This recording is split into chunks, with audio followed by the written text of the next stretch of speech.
Então, hoje, retornando ao estudo do livro Libertação, nós estamos no capítulo 13 e hoje nós vamos dar sequência a esse capítulo que se chama Convocação Familiar. Na semana passada a gente viu que o Gubbio organizou uma reunião no mundo espiritual no momento do sono, tanto do juiz quanto do Saldanha, o filho dele e a neta dele, para que sejam esclarecidos alguns pontos, porque eles estão num momento mais favorável, aí, inclusive, através da libertação daqueles dois espíritos obsessores, né, do filho do Saldanha. E a gente estava num momento em que o Gúbio, numa conversa sincera, né, muito sábia, já desperta no juiz alguma consciência, alguma responsabilidade sobre os atos cometidos e mostrando para ele que existem consequências de tudo o que é feito, mesmo que ele esteja apoiado na sua conquista, né, de científica com relação à sua profissão. Então, apesar de ele ser um juiz respeitado, com uma posição onde ele determina certas situações, o Gúbio está fazendo ele começar a entender que acima dele existem leis maiores. E existe um mundo onde está vigiando e acompanhando tudo que ele faz. Então a gente terminou no momento em que ele solta algumas lágrimas, né? Palidez cadavérica lhe cobria o semblante, sobre o qual grossas lágrimas principiaram a correr. E aí o Gúbio continua conversando.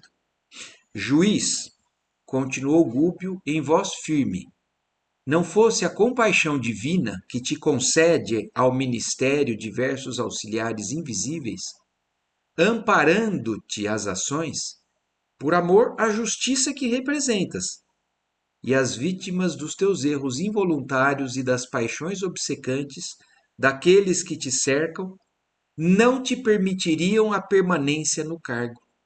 Então, olhem que interessante que o Gubbio está falando.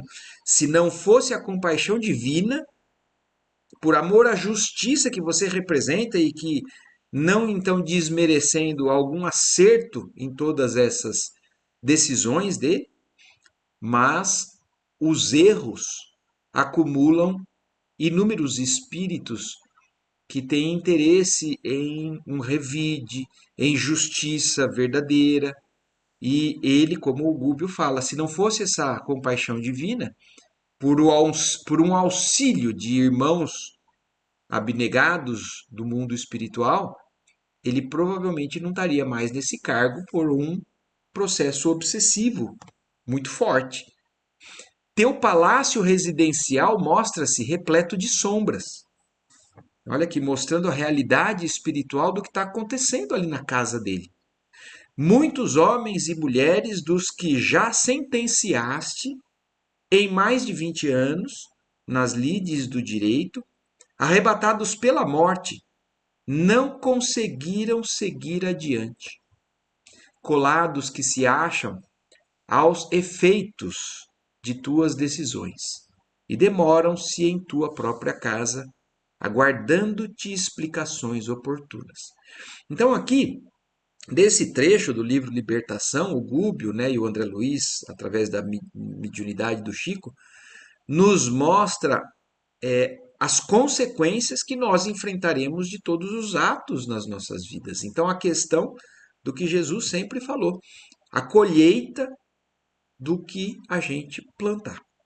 Se a gente plantar sempre coisas boas, boas intenções ou boas atitudes, nós vamos, de certa maneira, colher o fruto disso. E aqui ele está falando, então, o mundo espiritual daqueles que desencarnaram estão aqui querendo cobrar já a justiça perante aquilo que eles acham que não é justo. Agora, é claro que a gente sabe que nem tudo que a gente faz é bem entendido.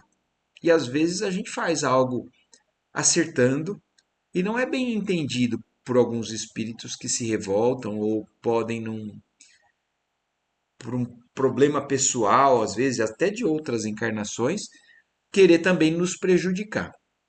Mas se nós estamos fazendo certo, com as intenções também mais sublimes, o amparo espiritual é maior ainda porque reconhece que não existe a culpa, a responsabilidade por nossa parte. Agora, tudo o que nós fizermos e que houver responsabilidade por parte de atos ainda desviados do bem da nossa parte, eles vão deixar para que a gente resolva isso, encontre as consequências para que a gente aprenda e para que a gente também resolva. Reequilíbrio esse desequilíbrio que nós geramos. Missionário da lei. Sem hábitos de prece e meditação, únicos recursos através dos quais poderias abreviar o trabalho de esclarecimento que te assiste, grandes surpresas te reserva o transe final do corpo. Então aí Gúbio deixa muito claro para ele. É da lei divina, não sou eu quem estou. Você vai ter surpresa. Quando cessarem as ilusões do que a vida encarnada nos cobre, grandes surpresas você vai ter no mundo espiritual. Até porque ele fala, você, que é um missionário da lei, não tendo o hábito da prece e da meditação sobre o que faz, por isso as consequências que vai enfrentar. Verificando-se pausa mais longa, o magistrado exteriorizou nos olhos indefinível terror. Caiu de joelhos e rogou: benfeitor ou vingador, ensina-me o caminho. Que devo fazer a benefício do condenado? Então o juiz percebe que realmente ali não tinha o que ele discutir. E ele não sabendo se ali existia alguém que era por parte do bem ou por parte do mal. Se queria se vingar daquilo que ele tinha feito de errado ou se era realmente alguém interessado no bem dele. Mas ele reconhece que então ele está de frente de alguém que está falando de maneira mais sábia do que ele até então conhecia. E aí ele pergunta: então o que eu tenho que fazer, reconhecendo isso, a benefício do condenado? E aí o Gúbio responde: facilitarás a revisão do processo e restituí-lo-ás à liberdade. E aí o juiz fala: ele então é inocente? Olhem como existe ainda uma dúvida, né? Ele vendo que existem consequências, ele se sente ameaçado de certa forma, mas não sabe se realmente aquele que está pedindo aquilo está pedindo de maneira digna, correta ou não, porque ele fala, mas então ele é inocente mesmo? Porque poderia achar que está pedindo um favor, mesmo que não fosse digno. Mas aí então ele questiona, então ele é inocente? Indagou o interlocutor, exigindo bases sólidas às futuras conclusões. E aí o Gúbio responde: ninguém sofre sem necessidade à frente da justiça celeste. E tão grande harmonia rege o universo que os nossos próprios males se transubstanciam em bênçãos. Explicaremos tudo. Aqui fica até um pouco confuso, mas mostra, o Gúbio respondeu de tal maneira que, perante a justiça maior, ninguém sofre o que não deve. Mas mostrando também, deixando entender pela até a conversa inicial, que o juiz tem feito alguns erros nas análises e nas decisões dele. Mas ele fala assim: perante o grande concerto divino, ninguém passa o que não deveria. Mas nós vamos esclarecer tudo isso. E dando-nos a perceber que precisava gravar na mente do juiz quanto se lhe pedia da ação providencial, continuou. Então aí ele começou a falar de tal maneira para que aquilo ficasse registrado na mente do juiz, porque ele estava assimilando tudo aquilo através de um desdobramento do sono. Então, como um sonho. E aí ele fala: não te circunscreverás à mencionada medida. amparar-lhe-á a filha, hoje internada por favor em tua casa, em estabelecimento condigno, onde possa receber a necessária educação. Então aí ele fala, você não vai atender só a ele, mas também a filha dele que você tem na sua casa, fazendo com que ela possa continuar ou ser educada adequadamente para a sua vida. Mas interveio o jurista. Esta menina não é minha filha. Não serias, entretanto, convocado por nós a semelhante encargo se não pudesses recebê-lo. O juiz continua querendo justificar, fala, mas eu não tenho obrigação nesse nível com ela, ela não é minha filha. E aí o Gúbio continua explicando. Nós não estamos pedindo algo que você não possa fazer. Crês, porém, que o dinheiro em disponibilidade deva satisfazer tão somente as exigências daqueles que se reuniram a nós dentro dos laços consanguíneos? Ampliando para ele essa noção de benefício não só aos seus, aos mais próximos, ou principalmente à família. Então, ampliando um pouquinho essa forma de enxergar, você não acredite que o que você tem de dinheiro seja somente limitado aos que têm laços consanguíneos com você. Liberta o coração, meu amigo. Respira em mais alto clima. Aprende a semear amor no chão em que pisas. Quanto mais eminentemente colocada na experiência humana, mais intensivo pode tornar-se o esforço da criatura na própria elevação.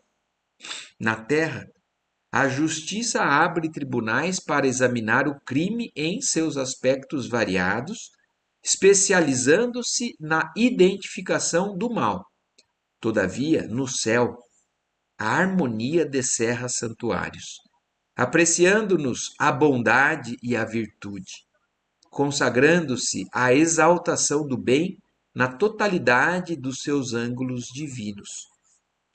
Então aí ele está começando também a mostrar para o juiz que as decisões que nós tomamos às vezes para conquistar coisas que são valores no mundo encarnado ou perante aqueles que estão aqui no mundo material são diferentes daquelas que são reconhecidas pelo plano espiritual, pelo poder divino, pela providência divina.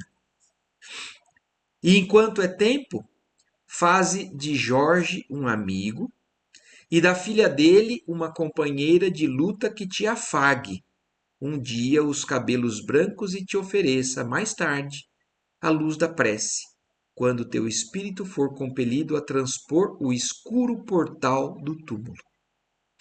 Então aí ele está deixando claro para o juiz, para que quando ele acordar, ele tenha essas sugestões, né, essas intuições com relação a essas ideias, de rever o caso do Jorge, de cuidar do Jorge de mais perto e de também cuidar da menina como se fosse praticamente uma filha.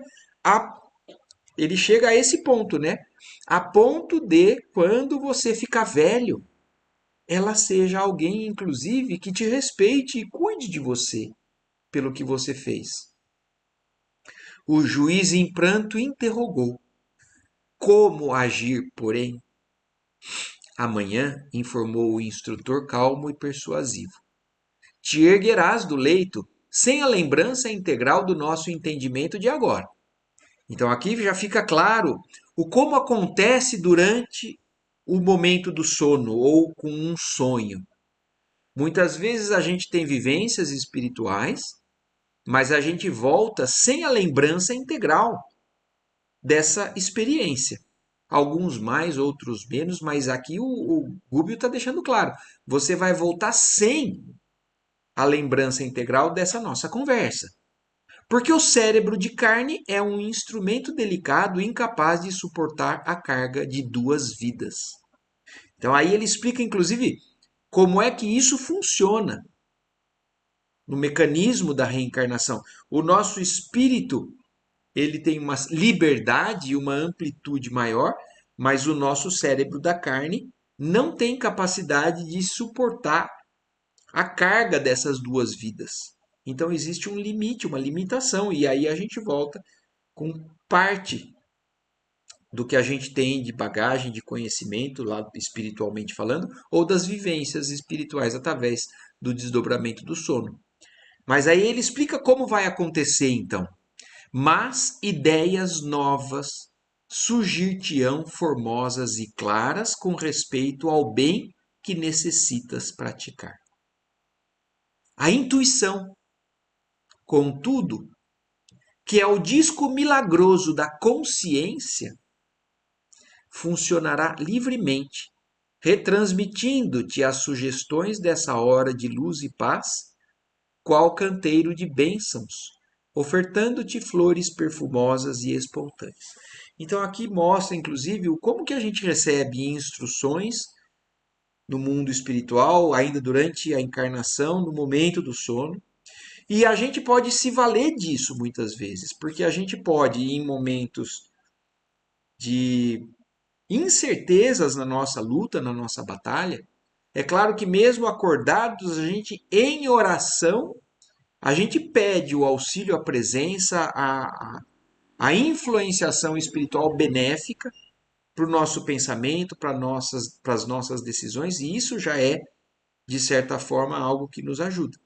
Mas além disso, nós também temos como, nesse momento de liberdade maior, que é através do sono, então, num preparo para um sono adequadamente, numa oração sincera, pedindo a presença, a orientação durante aquela noite de refazimento para que a gente vá até lá, consiga mais, de maneira mais efetiva, atuar ou interagir e trazer para o lado de cá dessa maneira, como ele está explicando. Acontecem dessa forma.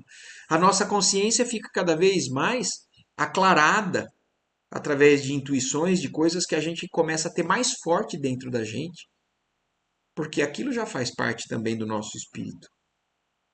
E aí a gente começa, aí a gente continua com o livre-arbítrio, né? Aqui acordado, encarnado. Nós damos vazão a essas sugestões, intuições que temos, ou não, ou continuamos dando vazão à nossa materialidade, aos nossos impulsos inferiores. Mas é uma forma também de conquistarmos o auxílio da espiritualidade. E aí ele continua falando, né? Chegado esse momento, não permitas que o cálculo te abafe o impulso das boas obras. Olha isso, não. Aí chega a hora em que a gente vai usar o livre-arbítrio, cedendo às sugestões superiores ou deixando que o nosso instinto primitivo fale mais alto. E muitas vezes o que a gente fala? A gente faz. A gente encontra razões, né? A gente encontra justificativas. Então a gente calcula, arrazoa. Então que a gente não faça isso, ou que ele não faça isso, o Gubbio está falando.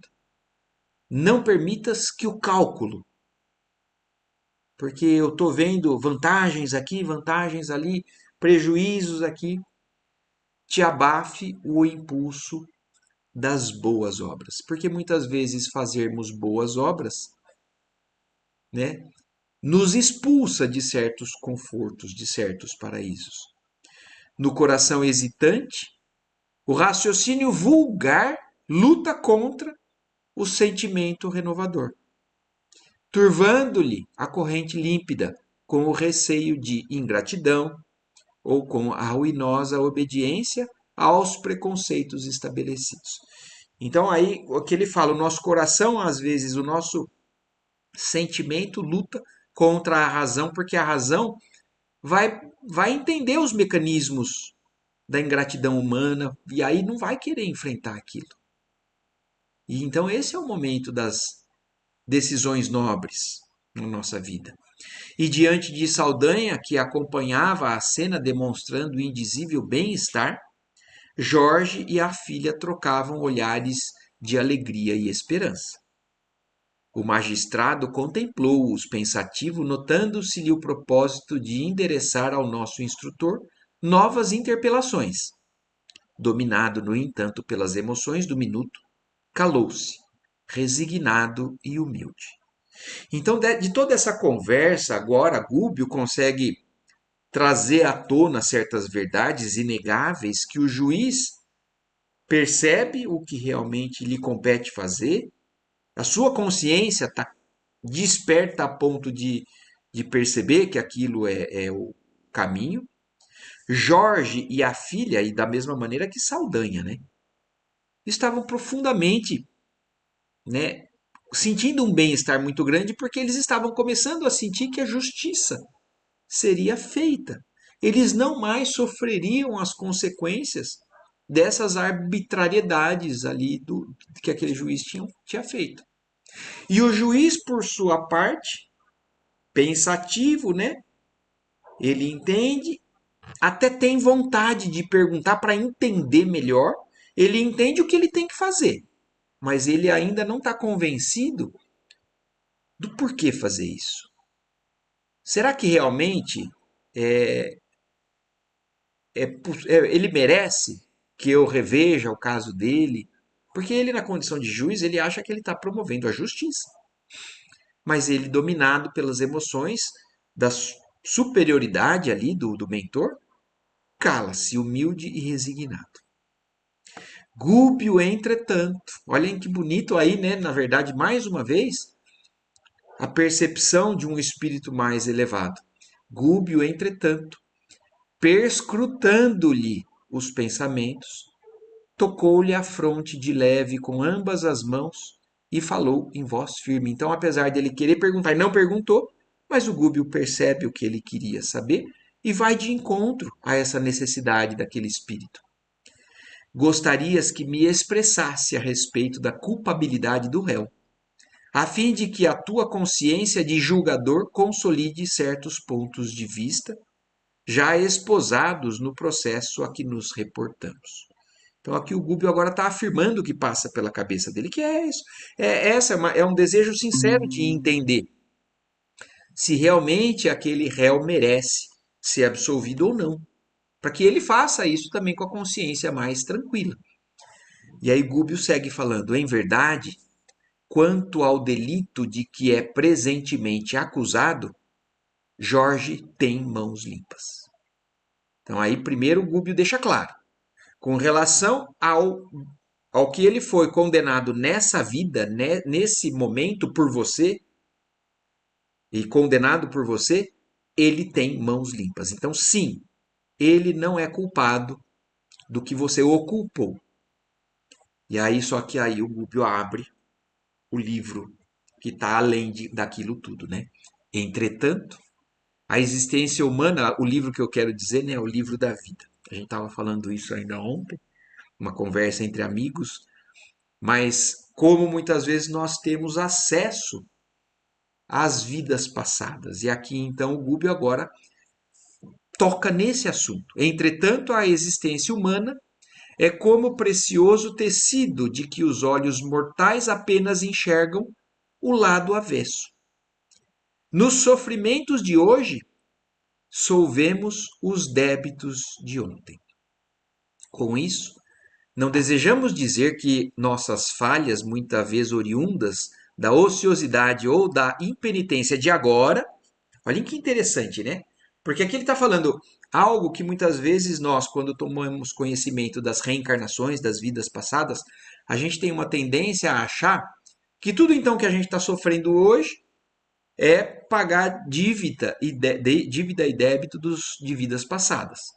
Mas aí o Gúbio deixa muito claro isso. Com isso, não desejamos dizer que nossas falhas, muitas vezes oriundas da ociosidade ou da impenitência de agora, porque às vezes a gente sofre por algo, por exemplo, acontece algo ruim na minha vida.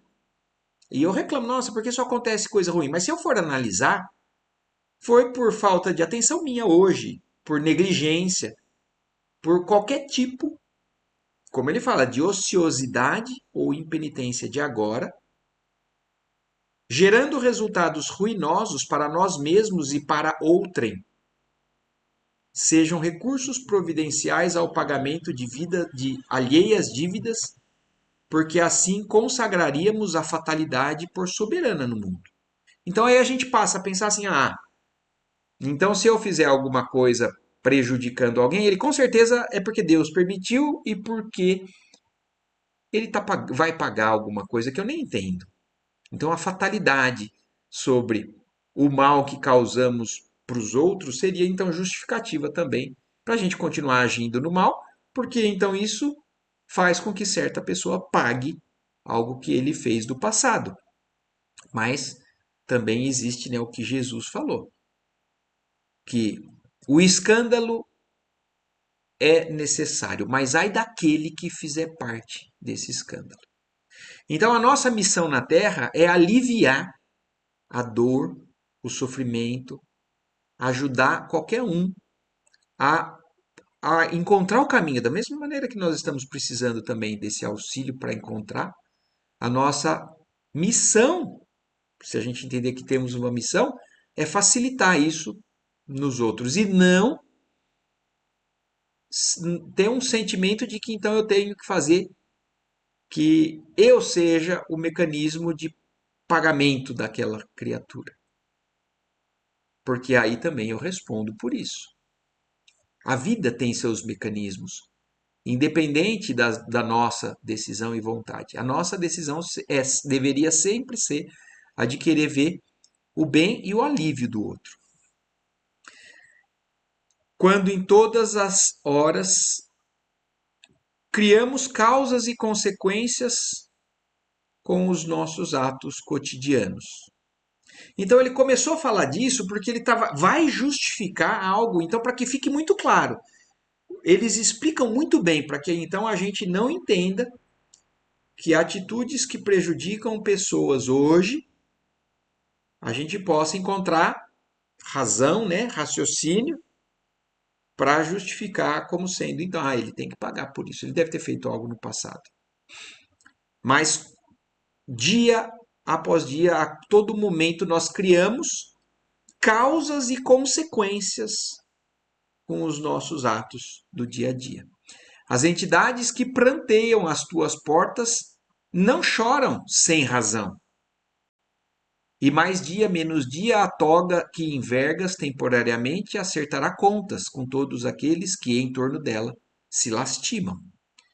Então, também existe uma culpa sua sobre isso que está acontecendo aqui no mundo espiritual da tua casa. Você vai ter que enfrentar isso. Jorge, porém, que aqui não se encontra em reclamações, e sim trazido por nós para benéfico entendimento, liberou certa parte do pretérito doloroso. Então aqui Gúbio deixa claro, o Jorge, apesar de não ter culpa nessa vida, mas pelo que aconteceu na vida dele agora, ele conseguiu se libertar de algo também que ele fez no passado e que não foi legal. Gúbio, a essa altura, fez grande pausa em suas elucidações, fixou o interlocutor mais profundamente e prosseguiu com grave entono.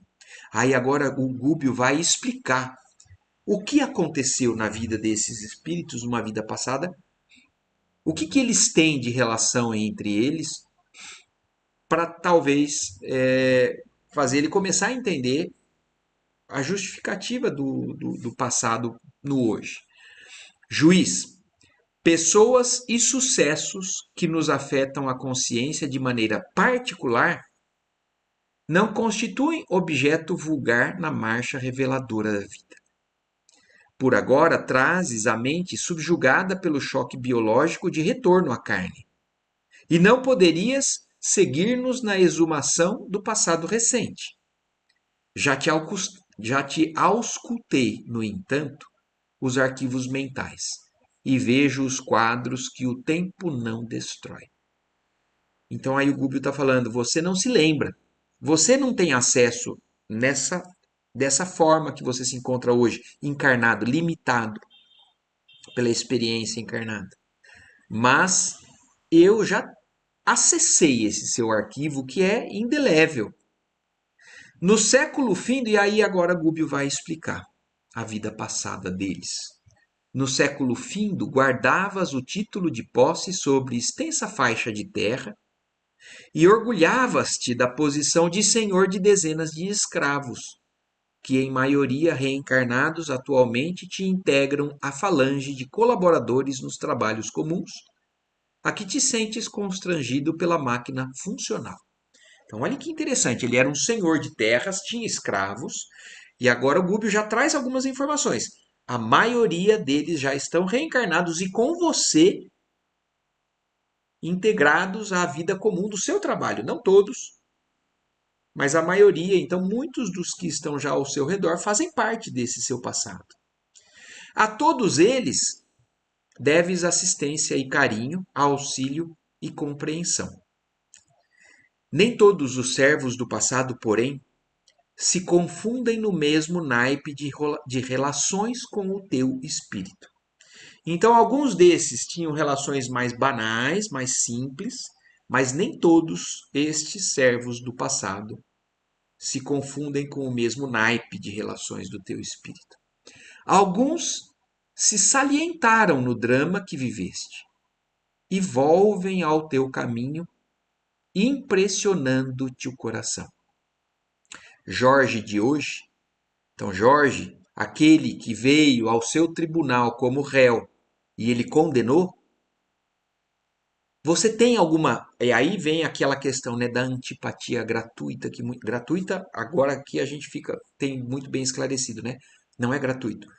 Ou simpatias gratuitas que a gente pode ter com determinadas pessoas que a gente nem conhece, julga não conhecer.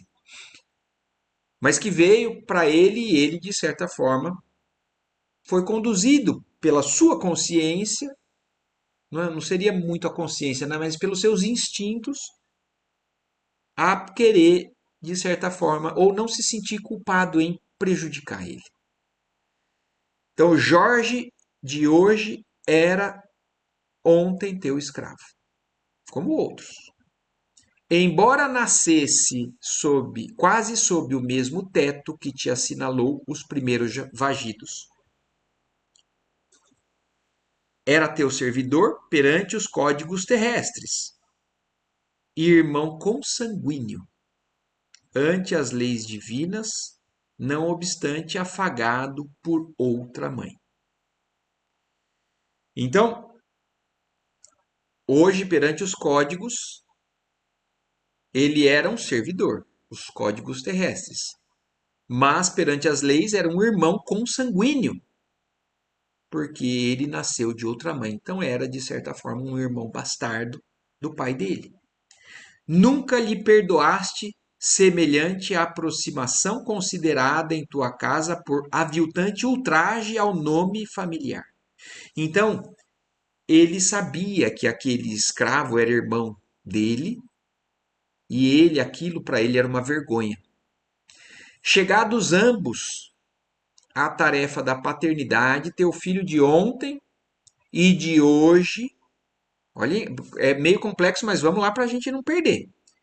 O teu filho de ontem e de hoje lhe transviou a filha do pretérito e de agora. Então imaginem a cena. O juiz era um senhor de escravos. Ele tinha um escravo ali que ele tinha uma relação, sabia que aquela relação era maior do que a dos outros. Ele era filho do mesmo pai. Os dois cresceram,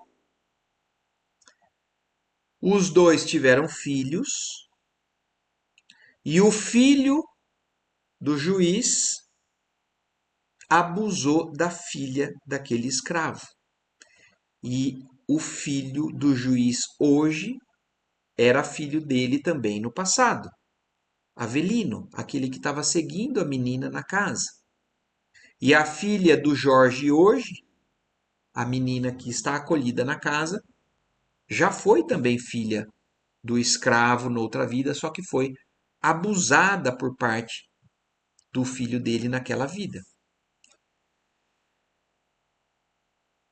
E, quando semelhante amargura sobreveio com escárnio supremo para um lar cativo e triste, determinaste medidas condenáveis que culminaram no insofreável desespero de Jorge em outros tempos, o qual, desarvorado e louco, não somente roubou a vida ao corpo do teu filho que lhe invadira o santuário doméstico, mas também a própria existência, suicidando-se em dramáticas circunstâncias. Então imaginem a cena, o que aconteceu. Quando o escravo percebeu que o filho do patrão, que era irmão, abusou da própria filha, matou o menino e se matou. Todavia, nem a dor, nem a morte apagam as aflições da responsabilidade que só o regresso, a oportunidade de reconciliação consegue remediar. E aqui te encontras, de novo, diante do condenado junto do qual sempre te inclinaste, a antipatia gratuita, olha lá. E ao lado da jovem, a quem prometeste amparar por filha muito querida ao coração. Então, olhem que o Gúbio pediu lá atrás. Ampara o Jorge, ampara a filha dele. O seu filho já abusou dela no passado. Esse espírito matou o seu filho no passado e por isso você tem essa questão que não entende, mas tem uma aversão. Mas, veja bem, foi seu filho o causador daquela situação na casa desse pai. E aí ele fala: trabalha, meu amigo, vale-te dos anos.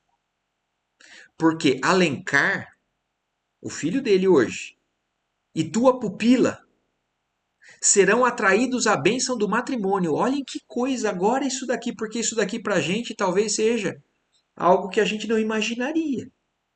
Quando a gente via ali na casa o Gúbio afastando as investidas do Alencar em cima daquela menina desprotegida, que é uma filha querida do coração ali, uma neta querida do coração do Saldanha. Mas olha aqui, o planejamento reencarnatório deles visa uma união, sim. Alencar e a tua pupila serão atraídos à bênção do matrimônio. Para poder começar a reestruturar certas afeições, certos sentimentos que ainda são muito desequilibrados um para com o outro. E aí, então, deixando claro isso para o juiz. Então, o que vai provavelmente acontecer? Vai provavelmente realmente acontecer um relacionamento entre o filho e a menina. Só que a vida vai conduzir eles a um matrimônio, ou porque eles se afeiçoem, ou porque ela engravide e seja decidido que se casem. Não sabemos, mas a questão é que o planejamento reencarnatório deles inclui esse casamento. Age enquanto podes, todo bem praticado felicitará a ti mesmo, porquanto outro caminho para Deus não existe, fora do entendimento construtivo, da bondade ativa e do perdão redentor. Então você vai poder negar, mas esse é o caminho que vai te trazer felicidade, que é o caminho de Deus. Outro caminho para Deus não existe. O que Deus quer dele? Um entendimento que vá construir, agregar coisas. Uma bondade ativa para que pratique essa bondade. E o perdão que redime, o perdão redentor sobre tudo isso que está presente no passado entre vocês. Jorge, humilhado e desiludido, apagou o desvario deplorável, suportando o inominável martírio moral em poucos anos de acusação indébita e prisão tormentosa, com viuvez, enfermidades e privações de toda espécie. Então agora a gente entende. O Jorge estava na prisão inocentemente por aquele crime lá onde ele trabalhava nessa encarnação? Sim. Mas o espírito do Jorge foi culpado na vida passada, matou alguém e se matou. E então não é em vão que ele está passando aquilo. Mas aí vamos só concluir aquilo que o Gúbio deixou claro no começo da conversa.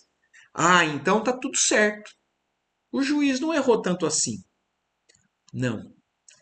Existe a responsabilidade, sim, que não sejamos nós os responsáveis pelo sofrimento dos outros. Deixa que os mecanismos da vida conduzam a essa questão e não que eu não seja, que não seja eu o responsável por um erro, através de um erro, de algo que acontece na vida de alguém.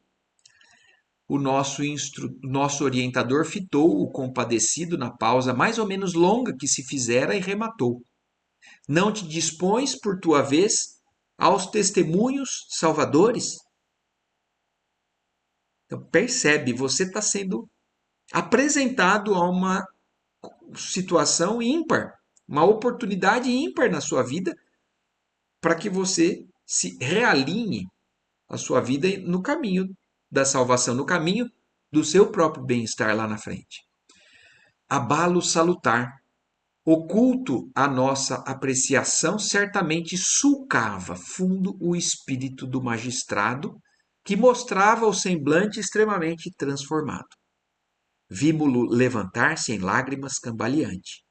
A força magnética do nosso instrutor alcançara-lhe as fibras mais íntimas, porquanto os olhos dele pareciam iluminados de súbita determinação. Então é um choque. Com certeza é um movimento, é um momento de uma guinada na vida desse espírito. Mas que apesar do peso das revelações, da tristeza, do reconhecimento das suas culpas e responsabilidades, mas é bonito de ver isso. Ele se levanta determinado, iluminado de súbita determinação. Abeirou-se de Jorge, estendeu-lhe a destra em sinal de fraternidade, que o filho de Saldanha beijou igualmente em pranto, e em seguida acercou-se da jovem, abriu-lhe os braços acolhedores e exclamou comovido: Serás minha filha, doravante para sempre. Então, espiritualmente, ou no mundo espiritual ali, aquele espírito, pelo menos ali, ele reconhece e faz um movimento na direção certa. Se isso vai se concretizar na vida encarnada é outra questão, porque ainda assim existe as possibilidades ainda de negativa. Mas a gente está vendo que ele está resoluto. Ele provavelmente vai realmente acordar com aquilo incorporado. Mas no mundo espiritual ele já faz o movimento na direção certa, reconhece, acolhe, pede perdão ao Jorge e abraça a filha falando, vou cuidar de você. A filha não, a filha de Jorge, né? E indescritível contentamento marcou-nos o inolvidável minuto. Gúbio ajudou-os a partir na direção do interior doméstico, então depois foram reconduzidos, né, ao leito lá para acordar ou voltar, né, saíram daquele momento de entendimento no mundo espiritual. Gúbio ajudou eles então a voltarem para o ambiente doméstico. E quando nos dispunhamos a reconduzir Jorge ao presídio de cura, onde o corpo em repouso o esperava, então, porque lembremos, o Jorge ainda está preso na cela, lá na cadeia. Foi trazido pelo André Luiz para essa conversa. Então, nesse momento, Saldanha, plenamente modificado por uma alegria misteriosa que lhe refundia as expressões fisionômicas, avançou para o nosso instrutor e, tentando oscular-lhe as mãos, murmurou: Nunca pensei encontrar noite tão gloriosa quanto esta. Vamos tentar lembrar, né? Um capítulo atrás, o como Saldanha ainda estava também envolvido em vibrações e determinações totalmente divergentes do que ele está encontrando agora na vida dele. E por isso, agora ele é reconhecido, ele já estava respeitando o Gúbio como realmente alguém que era poderoso. Vamos falar poderoso, sim, porque ele tinha o poder de fazer aquilo pelos caminhos do bem, o que ele nunca conseguiu, porque até então o que o Saldanha queria é que essa justiça fosse feita. Mas o Saldanha estava se utilizando dos caminhos errados somente. Mas então agora ele estava vendo tudo realmente se concretizar da maneira que ele nunca tinha conseguido pelo caminho errado, através da intervenção, né, do Gúbio. Então, para ele, era algo muito grandioso, glorioso que estava acontecendo desde aquele momento ali na cela, da libertação daqueles dois obsessores. E aí ele fala: nunca pensei encontrar noite tão gloriosa quanto esta. Ia desmanchar-se em palavras de reconhecimento, mas Gúpio, com naturalidade, obrigou-o a reajustar-se, acrescentando: Saldanha, nenhum júbilo depois do amor de Deus é tão grande quanto aquele que recolhemos no amor espontâneo de um amigo. Então, olha que legal também o Saldanha reconhecendo que aquela felicidade dele, na direção dele, já era para o próprio Gúbio motivo de muita felicidade. Então, nenhum júbilo depois do amor de Deus é tão grande quanto o que nós recolhemos de um amor espontâneo de um amigo. Semelhante alegria neste momento é nossa, porque te sentimos a amizade nobre e sincera no coração. E um abraço de carinhosa fraternidade coroou a tocante e inesquecível cena.